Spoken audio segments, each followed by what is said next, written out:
Bismillahirrahmanirrahim. Alhamdulillahirabbil alamin. Wassalatu wassalamu ala asyrafil anbiya'i wal mursalin. Sayyidina wa maulana Muhammadin wa ala alihi wa ashabihi ajmain. Rabbi syrah li sadri wa yassir li amri wahlul 'uqdatam min lisani yafqahu qawli. Rabbi zidni ilma warzuqni fahma amin ya rabbal alamin. Bapak dan saudara-saudara rahimakumullah. Sami sehat nggih? Alhamdulillahirabbil alamin. Mudah-mudahan yang sakit dipun kanugrahi Allah Subhanahu wa taala kesembuhan. Amin ya rabbal alamin. Iki nek biasane ceramah umum niku ngoten. Sing nggadahi utang dengan lunas ngoten. Ya, amin ngoten. Nah, dan seterusnya.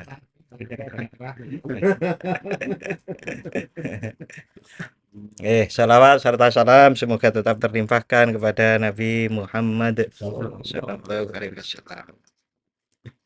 Bapak-bapak dan saudara-saudara rahimakumullah. Niki saya mau menyampaikan sesuatu yang umum kita lakukan tiap hari, bahkan 17 rakaat ngoten nggih, masalah salat. Salat itu yang dinamakan khusyuk niku pripun to sakjane. Nah, Imam Ghazali niki ndawuhaken ngeten di dalam kitab Ihya Ulumuddin, yang cetakan Darul Hazm yang dari Beirut itu, halamannya 181. Beliau menyampaikan bahwa khusyuk itu adalah aktivitas batin yang banyak sekali. Jadi komponen khusyuk niku banyak sekali. Tetapi itu bisa dikumpulkan paling tidak menjadi 6. Nah, 6 niku yang pertama yang dinamakan khusyuk itu adalah ada yang namanya hudurul qalbi. Hudurul qalbi niku hatinya hadir. Jadi hadir itu bahasa Arab loh, Pak. Kan gitu, hudur nah, niku hadir. Nah, dadose bahasa Indonesia hadir. Nah, kolbi niku ati. Hudurul kolbi niku berarti hatinya hadir saat dia sholat. Hatinya tidak kemana-mana. Kan seperti saya kan, kadang kalau pas sholat niku hatinya sekelingan laptop nonton nonton film nang laptop padahal niku lagi sholat. Berarti itu hatinya tidak hadir bersama sholat, tetapi masih ketinggalan di depan laptop. Nah, itu banyak sekali kisah-kisah orang yang kemudian keinget jemurannya, keinget kolamnya, keinget uang, uangnya dan seterusnya. Itu artinya pada saat dia ingat seperti itu, dia tidak hadir hatinya bersama sholatnya. Nah, jadi yang pertama kali yang dinamakan khusyuk itu harus mengandung itu. Mengandung yang namanya hadir hatinya atau hudurul qalbi. Seseorang kalau hatinya sulit hadir di dalam sholatnya, bersama sholatnya, sebabnya nopo gitu. Sebabnya ada yang lebih penting daripada Allah. Nah, nggih, karena yang penting itu uang, maka pada waktu sholat uangnya hadir. Padahal sedang menghadap Allah loh Pak sholat gitu. Uangnya yang hadir. Bahkan kolamnya yang hadir, laptopnya yang hadir, dan seterusnya. Bukan Allah. Karena apa? Kalau seseorang itu mementingkan sesuatu, yang lain itu walaupun disanding mboten krasa lho, Pak. Leres mboten?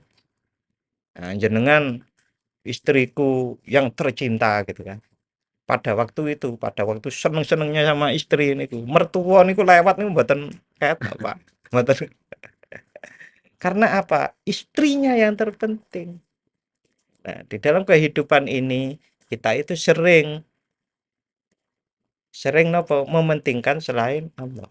Mengapa kita mementingkan selain Allah?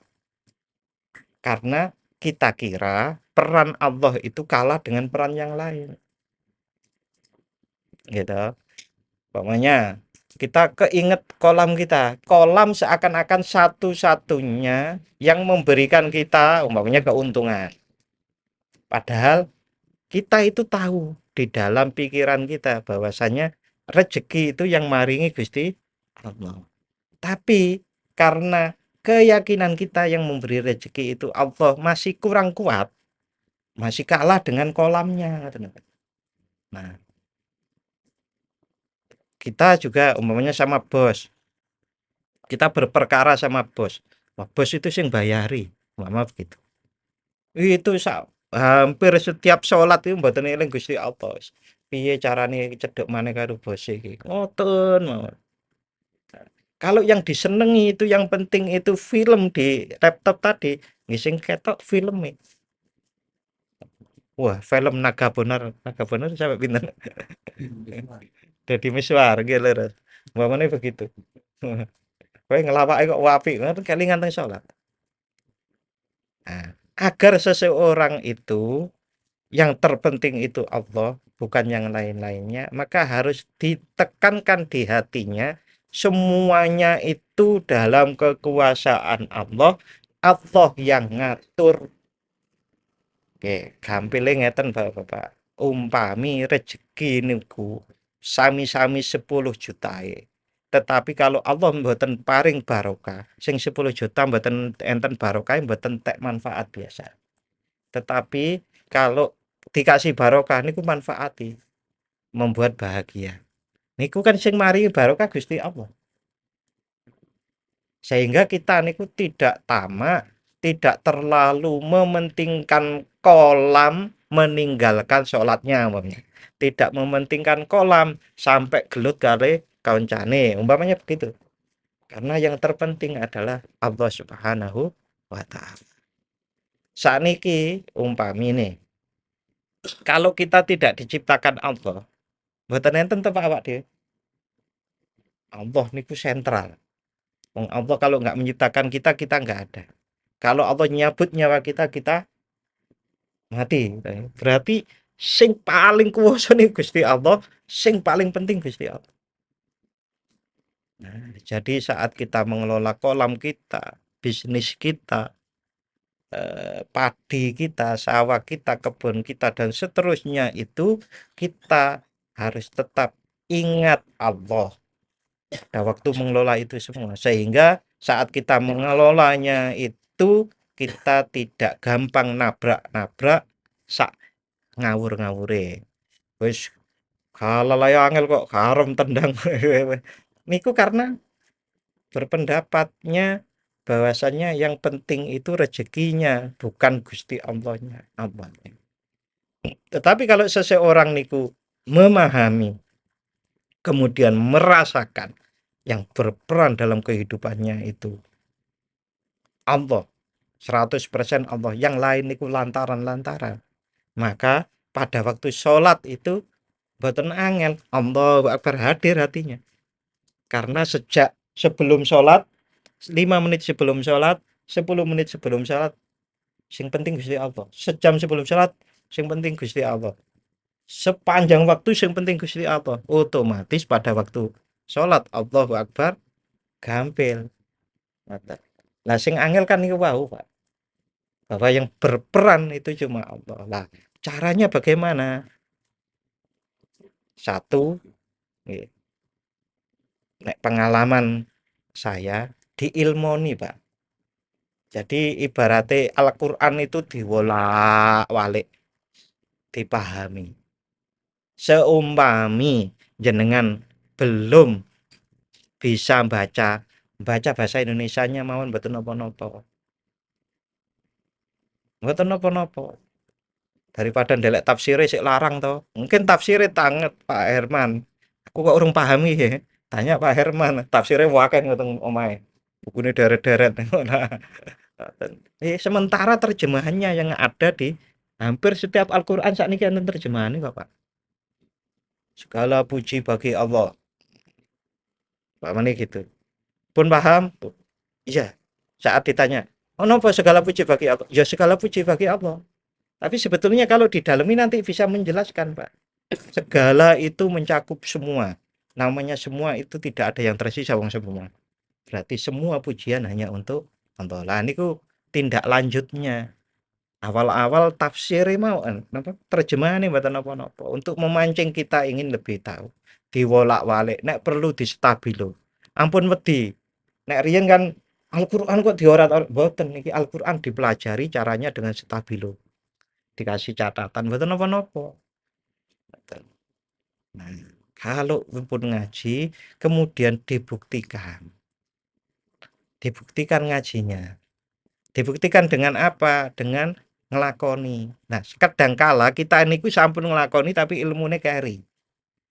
Ngoten. Kita mengalami umpamanya mengalami neriman atas anugerah Allah, atas rezeki ini Gusti Allah. Neriman. Kita pun ngelakoni syukur, tapi ilmu syukure yang detail belum tahu. Umpamanya gitu. Nah, pada saat kita membuka Al-Qur'an, diwolak-walik niku nanti akan semakin paham. Nah, saat semakin paham, orang niku nanti saged bilang begini, pokoknya aku tawakal nang Gusti Allah. Tapi tawakal sing bener nih. Aku bersyukur, aku tobat, aku dan seterusnya. Niku tenanan, mboten hanya sekedar perkataan yang didasari pemikiran, mboten tapi rasa karena yang laku tadi yang sudah dilakukan dan dipikirkan itu kemudian kita pelajari. Nah, sampai seseorang niku nuwun sewu berani mati. Kan enten to, Pak, berani mati demi Allah kan ngoten. Napa? Ya nek mati mlebu surga kok jelas kok. Kan apa wedi ngoten. Nah, orang-orang yang seperti itu enggak takut mati. Nek mati ya mulya. Nah, kok ngerti nek mulya? Kan ngoten. Nggih pun ngerasa, Pak. Ibarate niku ngerasa bahwasannya Allah niku nerima. Nah, Allah Gusti Allah itu nerima kalau kita menerima bagiannya dari Allah. Napa yang dibagikan? Kula kan ngeten to, Pak. Aku kok orang ganteng kaya Pak Nano ya, terus gak terima, dioperasi plastik itu bentuk mboten terima. Umpamane begitu. Berarti kita belum diterima oleh Allah, wong kita belum terima. Ciri orang diterima oleh Allah niku pun nerima peparinge Gusti Allah. Maka banyak orang tidak hanya sedikit diparingi sekedik tapi lebih bahagia hidupnya daripada yang diparingi banyak. Nyoto toh, Pak. Contoh-contoh kan kanan kiri kathah toh. Kanan kiri yang adoh, mboten kanan kiri sing dekat. Sing adoh paling gak teng TV-TV ini kok sugih tapi cerai. Sugih tapi anake nang penjara. Macam-macam lah. Nah, itu kan mboten bahagia. Tapi banyak orang yang dikasih sedikit tapi bahagia. Bahagianya mungkin tikel daripada orang-orang yang dikasih lebih banyak. Ya. Nah, itu nerimo. Nerimo itu tanda kita juga diterima oleh Allah. Al-Qur'annya disebutkan radhiyallahu anhum wa radu an. Jadi nek pun saged ngoten niku, nek pas salat niku atine mesti melu hadir. Karena napa? Teng pundi-pundi sejam sebelumnya, 2 jam sebelumnya, 3 jam sebelumnya, sing penting Gusti Allah. Apa maneh pas salat gitu tuh Gusti Allah. Yang lain niku lantaran. Lantaran niku mirip ngeten iki Bapak, saudara-saudara. Jenengan dikirimi uang 1 miliar lewat wesel. Zaman dulu lewat wesel toh. Kinten-kinten jenengan terima kasih pada sing gawa wesel, lebih besar mana terima kasih pada yang bawa wesel atau yang ngirim sing ngirim uang itu? Yang ngirim toh, Pak. Nah, rezeki niku lantaran. Kita bisa hidup niku nggih lantarane oksigen dan seterusnya. Lantaran kok. Kita harus terima kasihnya pada Allah. Kalau seperti itu, insya Allah pada waktu Allahu Akbar hadir juga hati kita bersama sholat nih. Itu sing setunggal. Nomor kali. Yang nomor 2 itu orang khusyuk itu adalah kalau juga mempunyai at-tafahum. At-tafahum niku paham. Ah, wau pun hadir kan pun sae niku salatnya. Napa maneh ditambahi pun hadir bersama salat hatinya kemudian paham. Allahu Akbar, Allah Maha Besar niku paham.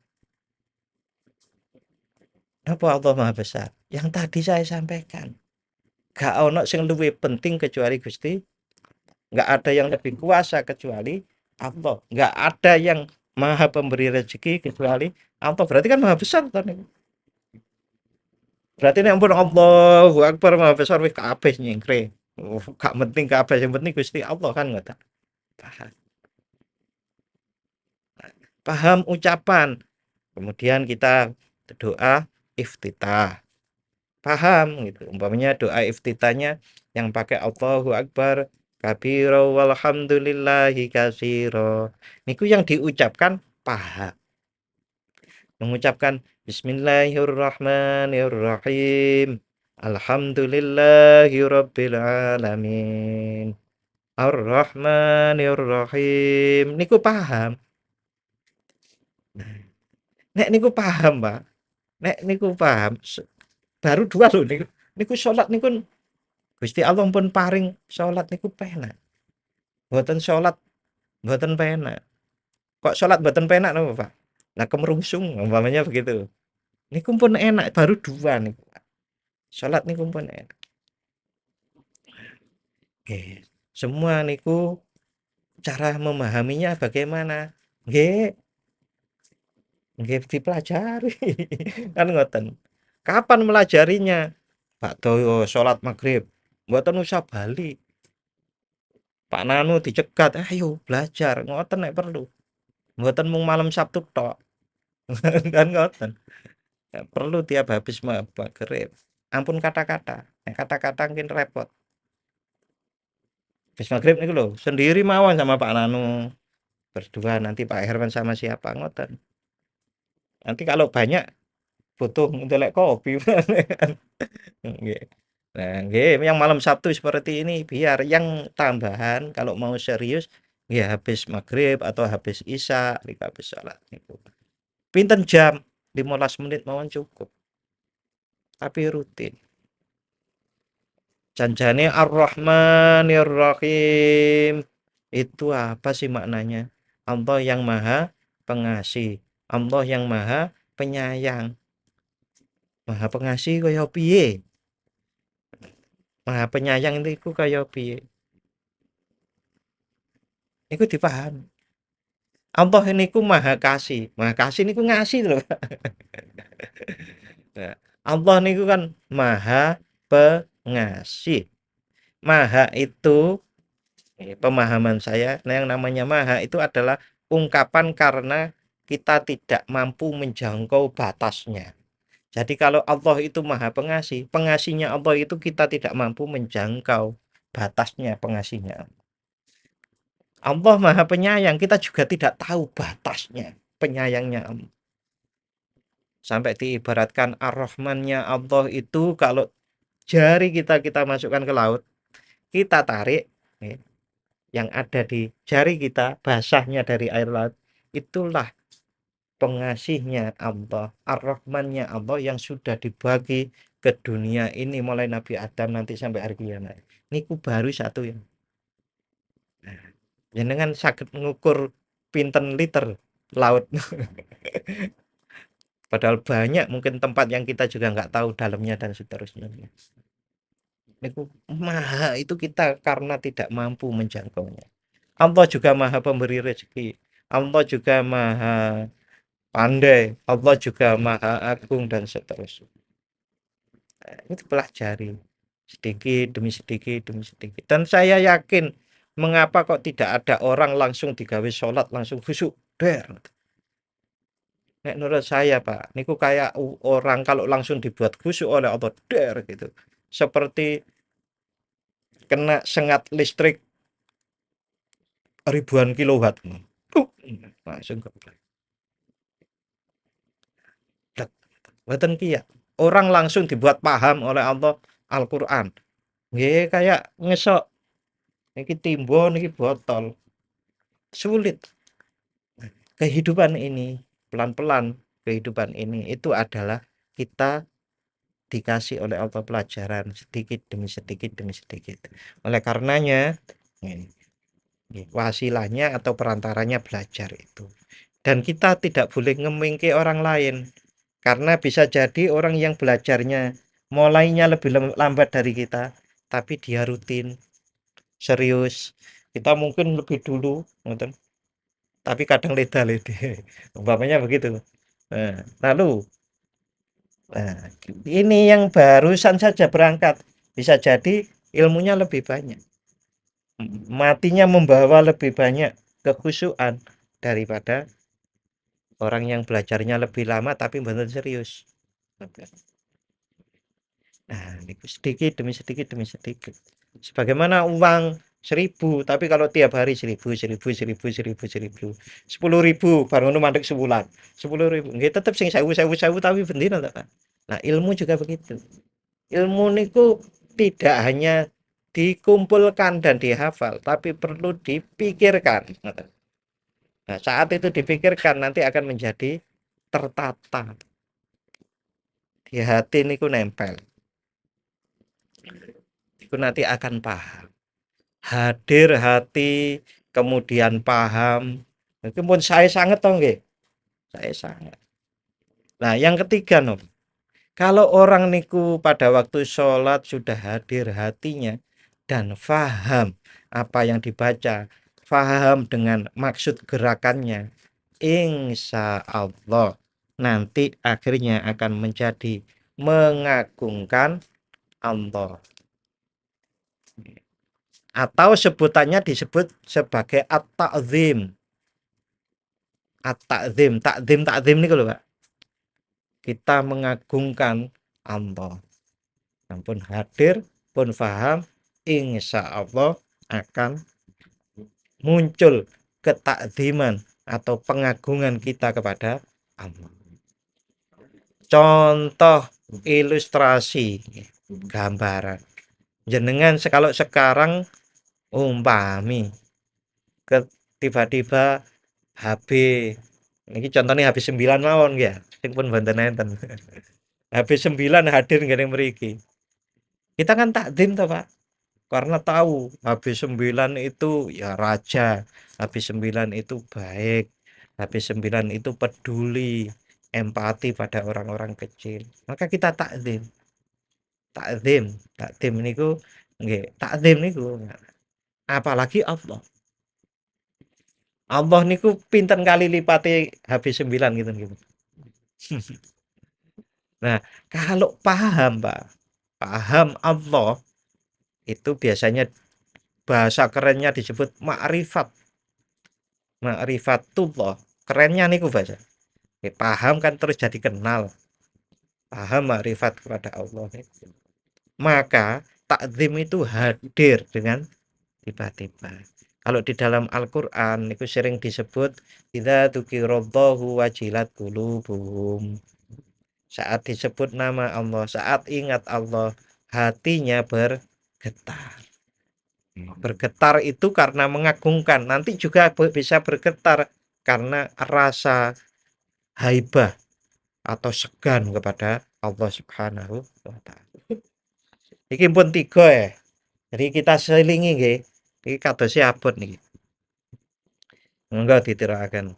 Astaghfirullah Rabbal baraya Astaghfirullah minal khataya Rabbi zidni ilman nafi'a wa waffiqni amalan salihan wa habli rizqan wasi'a wa tub alayya taubatan nasuha. Matur nuwun. Yang pertama hudurul qalbi, yang kedua faham atau at-tafahum, yang ketiga at-ta'zim atau mengagungkan Allah. Niku pun cetha, pun hadir hati, paham niku otomatis koyok-koyok mengagungkan Allah niku hadir juga. Nah, yang keempat niku namanya al-haibah. Al-haibah niku seperti ngeten, Mbak. Ini pengagungan iki al-haibah. Nanti yang kelima niku ar-roja, yang keenam al-haya. Niku seperti jejer. Nah, permulaannya dua tadi. Yang pertama hadir hati, paham, nanti bisa menyebar, bisa ke pengagungan, bisa ke al-haibah. Haibah niku segan. Segan kepada Allah niku seperti kalau kita hadir Sri Sultan Hamengkubuwono IX tadi, kita niku kan arep tolah-toleh mawon kadang-kadang kan pertimbangan mung di depan raja kok tolah-toleh kan ngoten. Nah, niku segan. Nah, mengagungkan biasanya nggih, nggih ngoten niku mengagungkan niku ada rasa kebesaran, kalau al-haibah niku rasa segan. Nah, nanti yang sisi di sampingnya lagi niku ar-roja. Ar-roja niku mengharap diterima oleh Allah ibadah. Yang satu lagi niku al-haya. Al-haya niku isin. Malu karena kita sholatnya masih bolong apa nggih? Dereng khusyuk tenanan. Jadi saya ulang lagi, yang satu dan dua itu adalah seperti berurutan. Orang niku pahamo, tapi nek mboten hudurul qalbi niku ampang, Pak. Allahu Akbar, membaca umpamanya membaca Al-Fatihah paham artinya Al-Fatihah, tapi hatinya mboten hadir.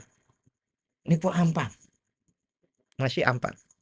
Tapi beda dengan yang tadi, kalau hatinya nggak hadir, paham juga mboten, nggih niku, nggih napa nggih? Nggih, sing penting salat pun apik kan ngoten. Daripada mboten salat. Nggih. Niku nek nah nggih, karena kalau menurut para ahli fikih, nek wong mboten salat niku nek teng kerajaan Islam niku boleh dibunuh, Pak. Nek mboten salat. Sampai begitu hukumnya kan. Nah, kalau sudah tadi itu hadir hatinya, faham, tinggal fase kita di mana? Ada fase saat kita dalam sholat itu mengagungkan Allah, ada fase kita itu merasakan kewibawaan Allah sehingga kita sangat segan. Ada fase kadang kita merasakan harapan yang meluap-luap kepada Allah, tapi ada fase kadang-kadang kita itu sangat malu kepada Allah. Nah, Pak niku nek dikumpulkan dadi siji pripun? Nah, niku sing kula mboten ngertos. Mosok enten pengagungan, haibah, roja, haya dadi siji. Niku guling paling ya. Guling. Guling niku napa mboten bisa nerima mboten. Kita tidak didesain untuk menerima jadi satu bluk gitu mboten. Jadi ada fase-fase itu. Nah, paling-paling fase bluk niku nggih saged ilang niku. Ilang napa, Pak? Ilang kanan kirine awak dhewene ilang. Wah, ngilang teng pundi, Pak? Mboten ngilang. Rasanya itu kita tidak ada. Yang ada hanya Allah. Ngoten niku. Krana saking gedene niku. Sehingga diri kita pun itu ikut hilang. Yang ada adalah Allah Subhanahu wa taala. Nggih, niku 6 hal yang menjadi aspek nggih, pembentuk kekhusyuan. Imam Ghazali menyebutkan kekhusyuan itu adalah aktivitas batin yang banyak sekali, cuma bisa dikumpulkan menjadi 6 tadi. Pun itu yang bisa saya sampaikan untuk malam hari ini. Monggo kita lanjut dengan tanya jawab. Ngoten to, niki tasik sarean to. Nggih. Sarasean. Nggih, Nggih, matur nuwun. Nggih, matur nuwun. Nggih, mohon maaf. Assalamualaikum warahmatullahi wabarakatuh.